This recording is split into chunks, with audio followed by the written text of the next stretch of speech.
Assalamualaikum warahmatullahi wabarakatuh. Bismillahirrahmanirrahim. Ashhadu an la ilaha illallah wa ashhadu anna Muhammadar Rasulullah. Allahumma salli ala sayyidina Muhammad wa ala ali sayyidina Muhammad. Rabbis rahli sadri wa yassir li amri wahlul 'uqdatam min lisani yafqahu qawli. Amin. Bismillahirrahmanirrahim. Bunda Tia, monggo dipersilahkan bila ada pertanyaan. Terima kasih.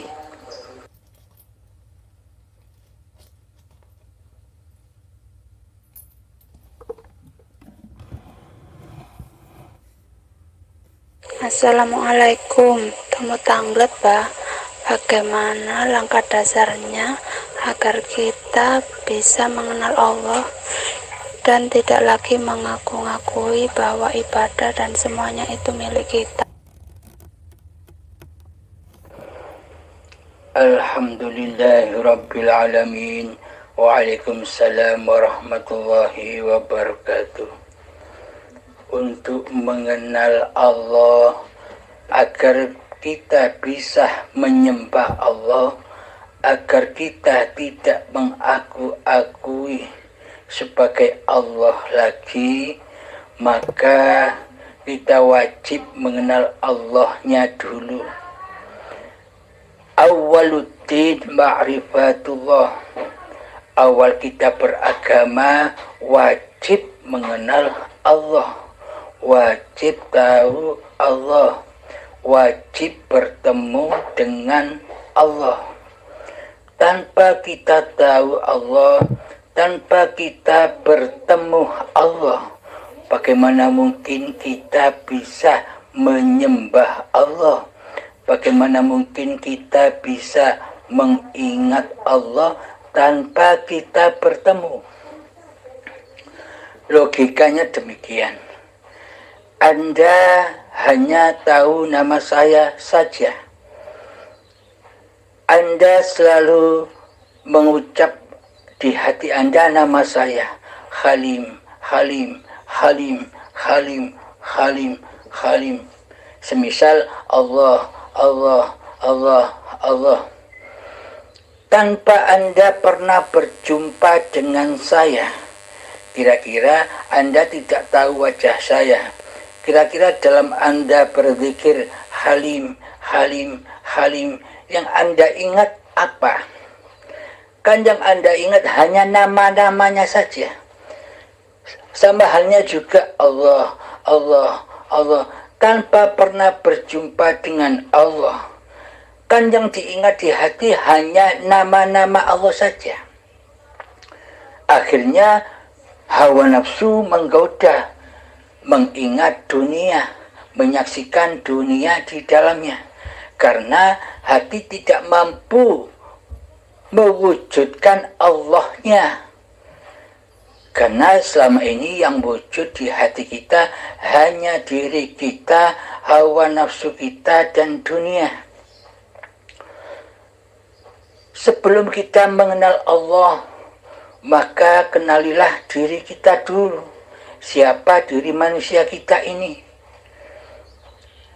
Apakah memang diri manusia kita ini bersifat layaknya seperti sifatnya Allah? Wujud, sifat wujud kita akui sebagai wujud diri manusia kita. Padahal sifat wujud itu hanya milik Allah. Sifat hidup selama ini kita akui sebagai hidup kita. Padahal hidup itu Allah. Sifat kuasa, selama ini kita merasa berkuasa untuk melakukan sesuatu.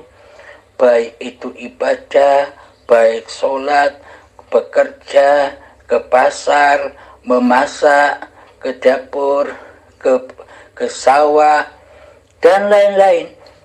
Seolah-olah badan kitalah yang mampu berkuasa melaksanakan seluruh kegiatan-kegiatannya badan. Seolah-olah badan ini telah menjadi Tuhan. Nah, padahal sifat kuasa itu adalah hanya milik Allah. La haula wa la quwata illa billah. Hanya Allah. Tidak ada sangkut pautnya sedikit pun dengan manusia. Jika sudah Allah, maka manusianya pun tidak ada efek sampingnya. Maka dari itu, man arafa nafsahu, maka makrifatilah diri manusia kita sendiri dahulu. Siapa diri kita ini? Nah, awal sebelum kelahiran kita di dunia ini, Anda ada di mana? Kita manusia ada di mana? Kan kita ada di alam gaib, di alam ketiadaan. Nah, itulah asli hakikat sifat diri sejati kita yang tak ada, yang tak wujud. Sifat wujud, sifat ada hanya milik Allah. La maujudan illallah. Bila selama ini kita berkedudukan, bila selama ini kita berposisi, berpraktek hati sebagai Allah, yakni selama ini kita menduduki sifat-sifatnya Allah, maka selamanya kita tak akan pernah bisa menyembah Allah. Melainkan hati kita masih ateis, yakni mentuhani diri kita sendiri. Karena apa? Karena awaluddin ma'rifatullah. Karena awalnya beragama kita tidak mengenal Allah. Untuk jalan mengenal Allah, maka makrifatilah diri kita sendiri dulu. Siapa diri kita ini? Dulu ketika kita masih bercikal bakal dari tanah, badan ini kan dari tanah. Nah, tanah itu bisa berproses, berjalan menuju kepada tumbuh-tumbuhan. Kira-kira jika tidak ada Allah, kira-kira jika tidak ada hidup, apakah mungkin tanah ini bisa berproses menjadi tumbuh-tumbuhan? Tanpa disuapi makanan, tanpa diminumi minuman oleh Allah, oleh hidup, apakah tanah ini bisa berkembang biak? Dari tanah bisa berproses menjadi tumbuh-tumbuhan. Nah, tumbuhan pun juga butuh makanan agar mencapai menghasilkan buah-buahan dan sayuran. Nah, kita badan-badan ini dulu pernah ada di tanah, pernah ada di tumbuh-tumbuhan, pernah ada di beras, ada di sayuran, ada di dalam buah-buahan. Cikal bakal konsumsi yang bakal dikonsumsi oleh kedua orang tua kita. Nah, orang tua kita makan dari apa? Kalau bukan dari hasil bumi, hasil tanah. Jadi, dari tanah sampai menjadi buah-buahan dan sayuran, itu kan semua butuh proses. Butuh asupan makanan, butuh asupan minuman, agar cikal bakal badan ini bisa sampai kepada kedua orang tua kita, dimakan oleh kedua orang tua kita. Nah, sekarang kita pandang kedua orang tua kita. Kira-kira kedua orang tua kita tanpa Allah, tanpa hidup, apakah orang tua kita bisa makan sayuran, buah-buahan, dan padi? Kan tidak bisa. Karena apa? Karena sejatinya sifat kedua orang tua itu mati.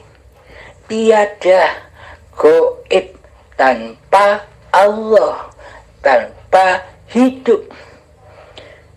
Jadi sebenarnya yang paling wujud itu bukan badannya, bukan raganya, Akan tetapi yang paling wujud itu adalah hidup yang ada di kedua orang tua kita. Itulah yang paling wujud ketimbang badannya. Tanpa adanya hidup, maka tanah ini tak akan bisa berkembang biak menjadi tumbuhan dan buah-buahan, sayuran serta padi. Jadi hiduplah yang paling wujud, hiduplah yang berperan menciptakan makhluk-makhluknya, menciptakan cikal bakal badan-badan manusia ini. Maka dari itu contoh, seumpama badan-badan yang dimiliki oleh kedua orang tua kita itu ketika sudah makan dan minum, maka apakah mungkin ayah dan ibu kita memproses sendiri hasil makanan dan minuman yang diminumnya itu menjadi sperma dan sel telur? Kira-kira apakah ayah kita yang memproses sperma? Dan apakah kira-kira ibu kita yang memproses sel telur? Nah, bila memang sperma dan sel telur itu buatan ciptaan kedua orang tua kita, maka orang tua kita lah Tuhannya, pencipta kita. Padahal kedua orang tua kita tidak tahu menahu keberadaan kejadian sel sperma dan sel telur. Siapakah yang mengurus semua itu? Siapakah yang mengurus jeroan-jeroan badan kedua orang tua kita? Darahnya, ususnya, jantungnya, ginjalnya, pencernaannya, lambungnya, siapa semua yang mengurus itu? Apakah orang tua kita sendiri? Apakah kita sendiri? Yang mengurus adalah penciptanya. Siapa penciptanya? Hidup itulah yang mengurus, yang mencipta, yang membimbing, yang mencukupi, yang menjaga, yang mengasih sayangi badan-badan ciptaannya ini.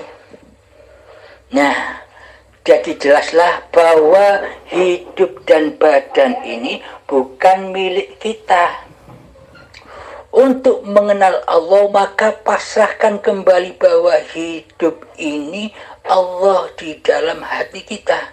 Karena iman takwa kepada Allah itu berada di babakan hati. Jadi tetapkanlah di dalam hati kita ketiadaan dan kegoiban kemanusiaan kita. Bila itu tidak digoibkan, bila diri manusia kita tidak difanakan, maka manusia kita merasa dirinya yang wujud, Allahnya goib. Jadi yang jadi Tuhan selama ini adalah diri kita sendiri sebenarnya. Karena Allahnya goib, mana mungkin Allah jadi Tuhan dan mentuhani diri kita, sedangkan Allahnya goib. Muhal bukan? Berarti selama ini yang kita pertuhankan adalah diri kita sendiri, hawa nafsu kita sendiri. Nah, di ayat Al-Quran ada firman Allah, barang siapa yang memperturutkan hawa nafsunya, maka derajatnya di sisi Allah itu adalah lebih rendah daripada anjing atau babi dan celeng. Derajatnya lebih rendah dari hayawan bagi manusia yang memperturutkan hawa nafsunya. Hawa nafsu dipandang secara syariat, hawa nafsu itu adalah perbuatan keji dan mungkar menurut tatanan syariat, menurut tatanan badaniah, menurut dohir-dohir manusianya. Karena kita selama ini hanya menyembah badan, menilai sebuah badan di dalam mengerjakan ketaatan ataupun kemaksiatan. Jadi kita selama ini hanya menilai badan-badan manusianya yang berbuat ketaatan, dan selama ini kita hanya menilai badan-badan manusianya yang berbuat kekejian dan kemungkaran di sisi manusia. Sedang selama ini kita luput memandang hati. Jika memang manusia pasti memandang dohir-dohirnya, karena dohir-dohirnya selama ini ia Tuhan-Tuhankan, ia cinta-cintai. Selama ini coba kita angan-angan, coba kita tafakuri, sehingga seluruh sholat dan seluruh ibadahnya pasti berpraktek, beraplikasi di dalam hatinya, berbunyi li nafsi, bukan lillahi ta'ala. Karena kenapa li nafsi? Li nafsi itu maksudnya diaku-akuilah semua ibadah dan sholatnya. Contoh, ketika sholat kita merasa bahwa diri manusia kita yang mampu, yang berkuasa untuk melakukan sholat. Kita merasa diri manusia kita yang mampu beribadah sedemikian banyaknya. Manusia merasa mampu sholat, manusia merasa mampu zakat, manusia merasa mampu puasa, manusia merasa mampu ibadah haji secara badaniah. Padahal syahadat, sholat, zakat, puasa, dan haji itu ada di babakan hati. Yang di luar diri itu adalah syariat, lambang-lambang yang batin, lambang-lambangnya hati. Maka dari itu syahadat, sholat, zakat, puasa, dan haji itu wajib kita ketahui babakan yang ada di dalam hati, bagaimana hakikatnya syahadat, bagaimana hakikatnya sholat, bagaimana hakikatnya zakat, bagaimana hakikatnya puasa, dan bagaimana hakikatnya haji di sisi Allah, bukan di sisi manusia. Selama ini kan kita mengerjakan seluruhnya ibadah itu kan hanya di sisi manusianya. Terbukti manusianya lah yang merasa melakukannya. Karena praktek hati masih linafsi. Sebab apa? Sebab ia tidak mengenal Tuhan yang disembahnya. Akhirnya ia mentuhani dirinya sendiri.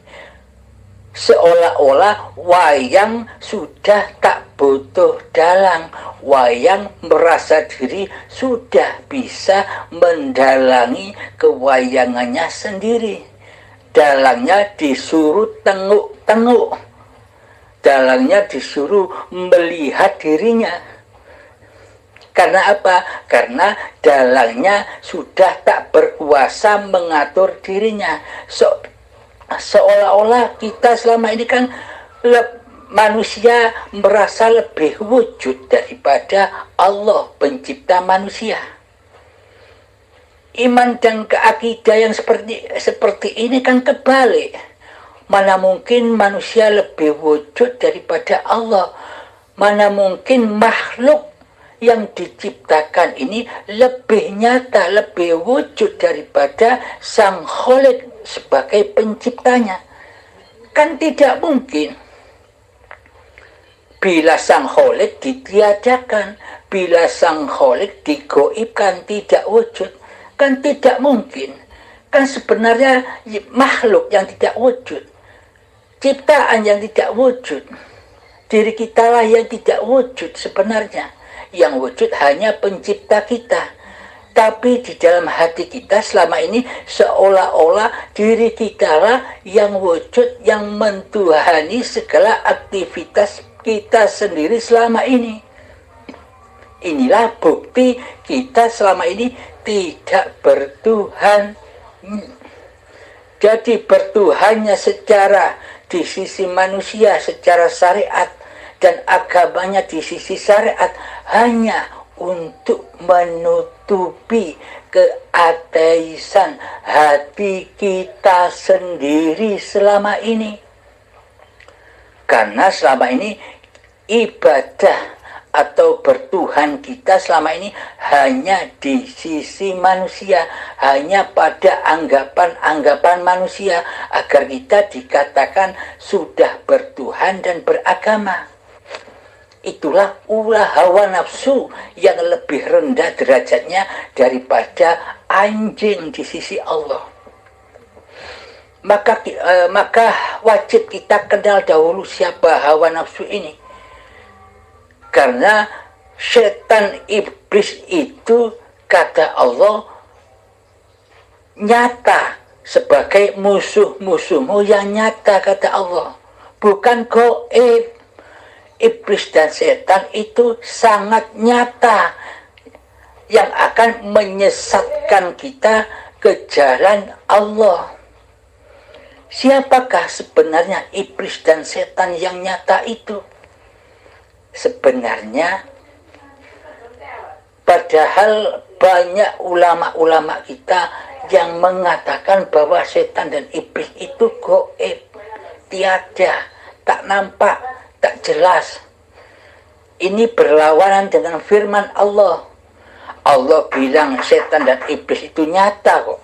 Tapi para ulama kita menyatakan bahwa iblis setan itu tidak nyata, alias gaib, tak terlihat. Ini kan menyimpang dari pemahaman yang difirmankan oleh Allah bahwa iblis dan setan itu nyata. Dan sifat iblis dan setan itu selamanya tak mau tunduk dan bersujud kepada Adam. Nah, siapakah sebenarnya iblis dan setan itu? Iblis dan setan itu tak lain dan tak bukan adalah diri manusia kita sendiri, nama manusia kita sendiri, selagi yang wujud yang menguasai di dalam kehidupan badan-badan ini, itulah iblis dan setannya. Nyata bukan? Abdul Halim ini kan nyata, tidak gaib. Nah, inilah yang dimaksud iblis setan yang nyata yang wajib kita perangi. Abdul Halim yang merasa dirinya wujud dan nyata selama ini, inilah yang dimaksud Allah iblis dan setan yang wajib diperangi. Abdul Halim selama ini menduduki kerajaan Allah, sifat-sifatnya Allah, dan secara tidak langsung Abdul Halim selama ini mengaku-ngaku jadi Allah. Tidak terasa. Kita semua selama ini sebelum kita mengenal Allah tidak terasa kita sudah menjadi Allah.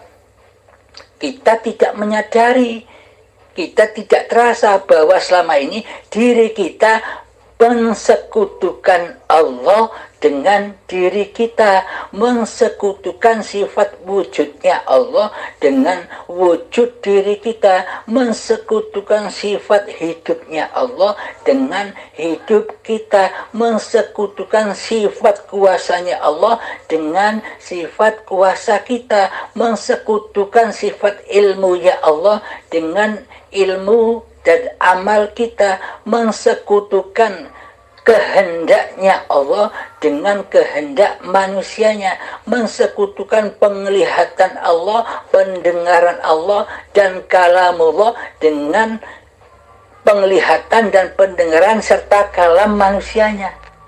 Selama ini kan kita mensekutukan Allah, karena seluruh sifat Allah sudah kita kuasai, kita akui sebagai milik kita.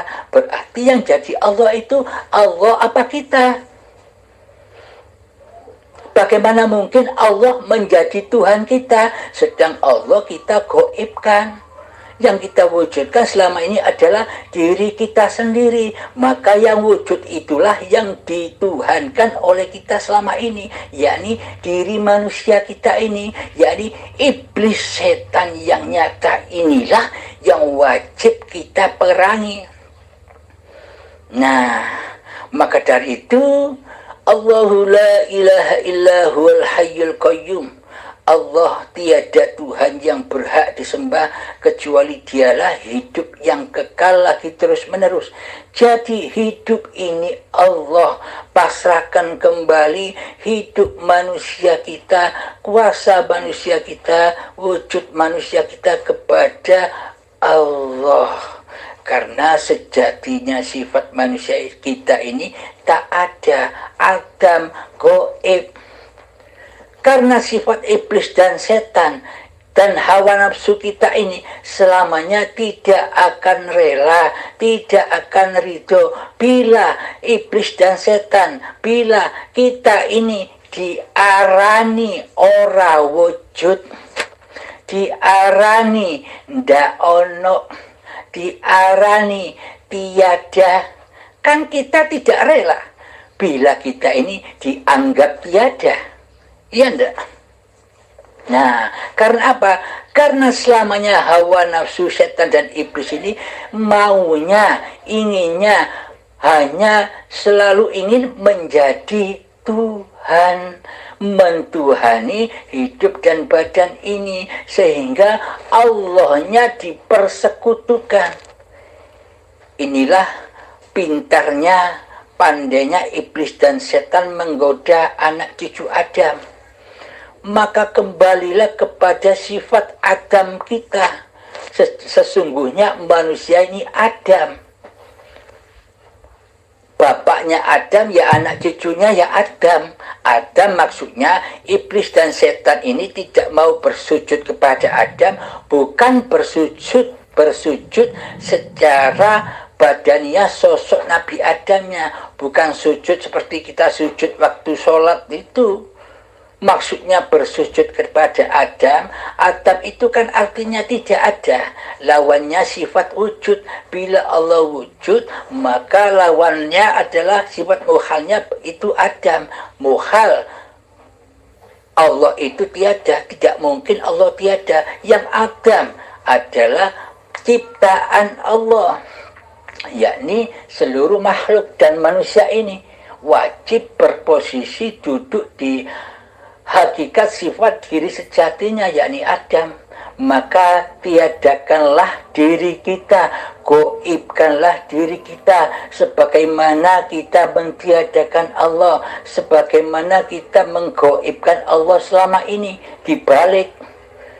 Nah, perangnya itu dibalik, menjungkirkan, menghancurkan singgah sana kewujudan manusia kita, dijadikan kembali menjadi singgah sana Tuhannya. Yakni kita sudah tidak merasa mentuhani diri kita sendiri lagi, yakni kita hanya sebagai penyaksi bahwa Allah lah yang mentuhani kita. Contoh aplikasinya bahwa Allah mentuhani kita begini. Ketika kita bangun tidur, badan ini bangun tidur, coba masuklah ke dalam diri kita, saksikanlah hidup ini Allah. Hidup inilah yang membangunkan, yang menggerakkan badan untuk duduk. Bukan manusianya yang merasa bisa duduk, bukan badannya yang merasa bisa duduk sendiri. Ada Allah, ada penguasa, ada pencipta yang sedang mendudukkan badan, yakni Allah. Hidup inilah Allah. Jadi akidah dan iman seperti ini hanya Anda letakkan di hati. Jangan diomongkan kepada orang lain, karena orang lain tidak akan percaya hal yang sedemikian, karena orang lain pasti mengkafirkan, pasti mengkufurkan, pasti memurtadkan Anda, seakan-akan Anda mengaku diri jadi Allah. Kan demikian, seolah-olah bila kita berpraktek hati demikian, seolah-olah manusia memandang kita mengaku jadi Allah. Kebalikannya, Nah, coba kita pikirkan, lah bagaimana mungkin kita mengaku jadi Allah, sedang kekuasaan, kewujudan, kehidupan manusia kita sendiri sudah kita persembahkan kembali kepada Allah. Kitanya sudah tidak wujud, kitanya sudah tidak hidup, kitanya sudah tidak kuasa lagi atas kehidupan ini. Nah, bagaimana mungkin kita bisa mengaku jadi Allah, sedangkan kita sudah tidak ada. Itulah anggapan orang-orang ahli hijab, ahli yang masih terhijabi oleh hawa nafsunya. Nah, coba kita periksa hati orang-orang yang menuduh itu, orang-orang ahli hijab atau orang-orang yang masih duduk di babakan syariat beloko. Ayo, kita pikirkan, selama ini kita kan yang selama ini mentuhani diri kita sendiri, bukan Allah, karena Allahnya gaib, kitanya lah yang wujud selama ini. Nah, siapa sebenarnya yang ngaku jadi Allah itu? Ahli hijab ataukah ahli syahud? Orang syariat ataukah orang makrifat? Nah, Anda sudah bisa menilai, menimbang sendiri.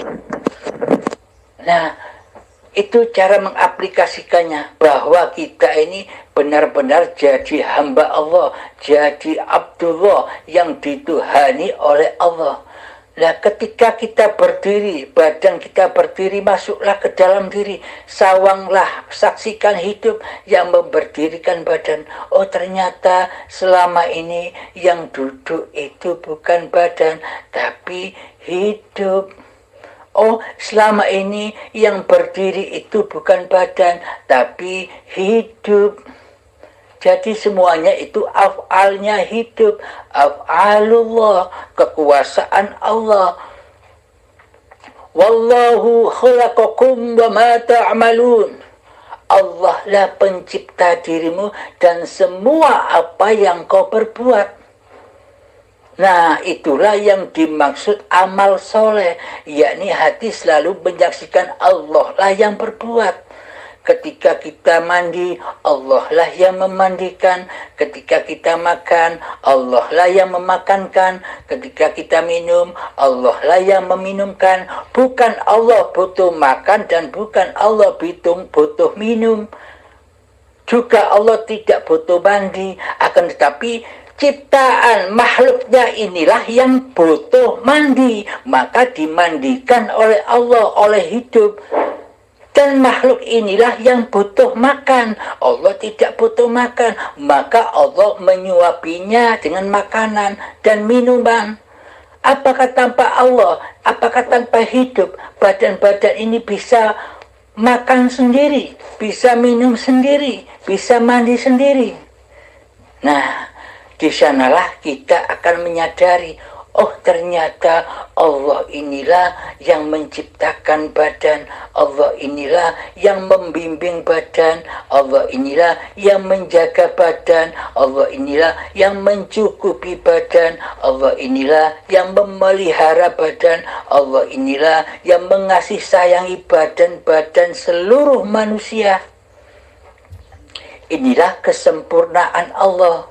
Maka saksikanlah Allah di segala tindak laku badan-badanmu, sehingga teraplikasi hati lillahi ta'ala, karena Allah lah yang menjadi penguasa tunggalnya.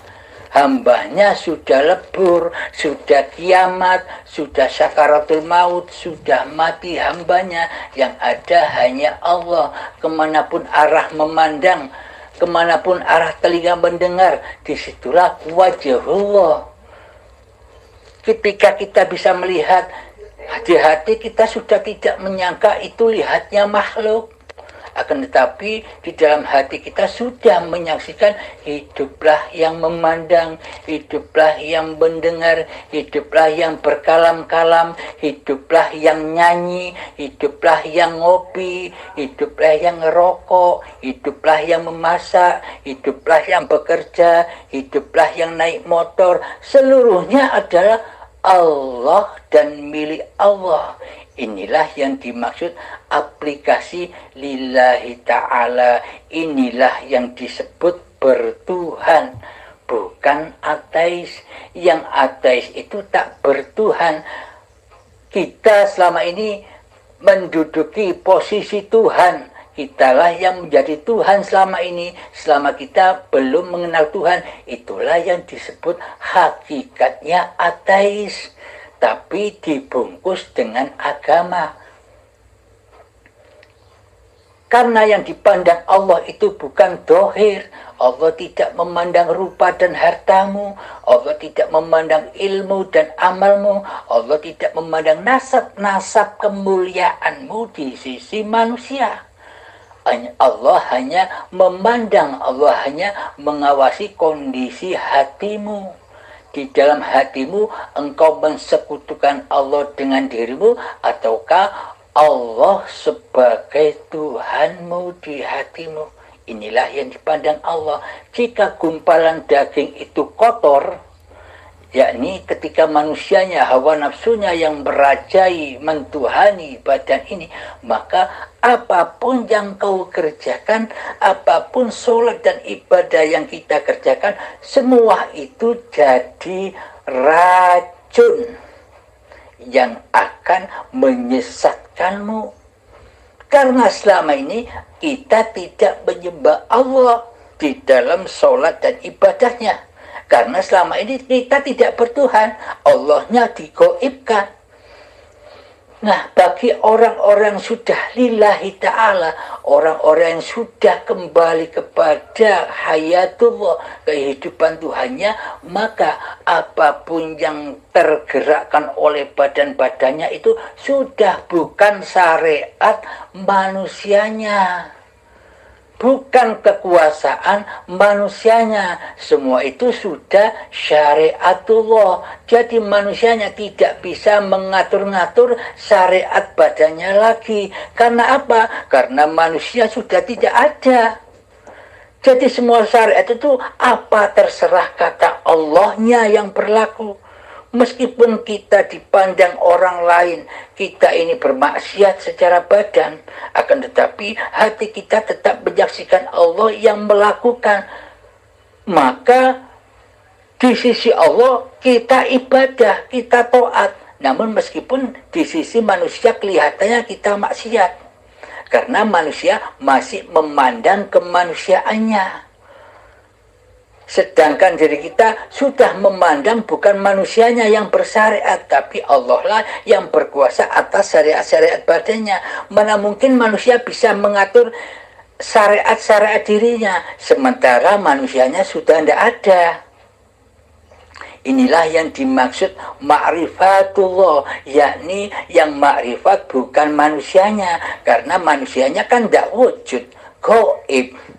Jadi yang makrifat itu adalah yang wujud. Hidup itulah yang makrifat. Allah lah yang makrifat sebenarnya. Alhamdulillahirabbil alamin. Semoga saya dan kita semua bisa dipahamkan oleh Allah dan bisa diaplikasikan di dalam kegiatan-kegiatan kehidupan kita sehari-hari. Maka aplikasikanlah di dalam hatimu yang dalam, di hati kita yang dalam, bahwa hidup ini Allah, bahwa wujud ini Allah, bahwa kuasa ini Allah, dan sebagainya. Ini patrapan babakan hati. Inilah mutiara-mutiara kita yang selama ini hilang. Maka ketika mutiara-mutiara iman dan takwa itu kita sudah dapatkan lagi, maka pendamlah, pegang erat, pendamlah yang dalam di hati kita. Jangan sampai keluar dari hati kita. Kalau sampai keluar dari hati kita, maka iblis dan setan akan mencurinya lagi. Kita jadi dajjal lagi. Maka pendamlah, hanya kita yang tahu. Pendamlah, rawatlah benih-benih permata ini di dalam hati hingga ajal menjemput. Nah, jika sudah ajal menjemput, kita sudah tahu jalan pulang, maka tidak akan sakaratul maut lagi. Sakaratul mautnya ketika kita berlatih zuhud, ketika kita mentiadakan diri kita, ketika kita mentiadakan kewujudan diri kita, itu loh latihan sakaratul maut, latihan kiamat, latihan mati. Maka matilah sebelum matimu, agar hatimu selalu husnul khotimah. Assalamualaikum warahmatullahi wabarakatuh.